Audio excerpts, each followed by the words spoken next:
ભાવનગર શહેરની જાણીતી સામાજિક સંસ્થા શિશુ વિહાર તથા Shri Sahajanand institute of physiotherapy યોજિત ડાયમંડ મલ્ટી સ્પેશિયાલિટી હોસ્પિટલના સહયોગથી સાર્વજનિક નિદાન કેમ્પ અને સાથે દવા વિતરણ કેમ્પનું આયોજન તારીખ 23 જૂન 2024 રવિવારના રોજ સંસ્થા પ્રાંગણમાં યોજાયો।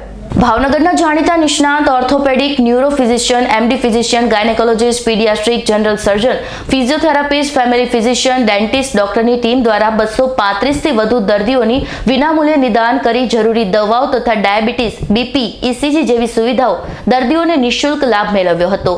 સેવા આપનાર તમામ નિષ્ણાત ડોક્ટરશ્રીઓનું શિશુ વિહાર સંસ્થા દ્વારા ખેસ, ટ્રોફી તથા સાહિત્યથી સંસ્થાના પ્રમુખ તથા ઉપસ્થિત મહેમાનોના વરદ હસ્તે સન્માન કરવામાં આવ્યું।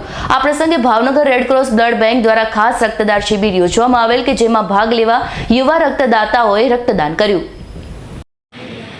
ડૉક્ટર અરવિંદભાઈ ત્રિવેદી શિશુ વિહાર સંસ્થામાં છેલ્લા 5 વર્ષથી આરોગ્યને લગતી સેવાઓ ફ્રીમાં આપીએ છીએ।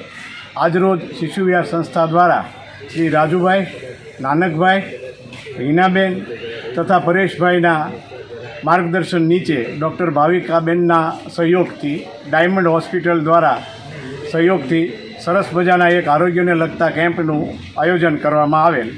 આ કેમ્પમાં છેવાડાના માણસોને પણ લાભ મળે તે માટે થઈ પ્રયત્નશીલ થઈ અને ડાયમંડ હોસ્પિટલના 10થી 12 ડૉક્ટરોની ટીમે અવિરત સેવા આપેલ।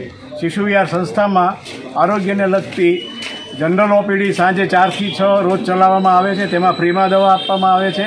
ફિઝિયોથેરાપી સેન્ટર છે એમાં તદ્દન રાહત દરે સેવા આપવામાં આવે છે સહજાનંદ ઇન્સ્ટિટ્યૂટના સહયોગથી તથા વિવેકાનંદ કોલેજના સહયોગથી હોમિયોપેથી ઓપીડી પણ ફ્રીમાં ચલાવવામાં આવે છે।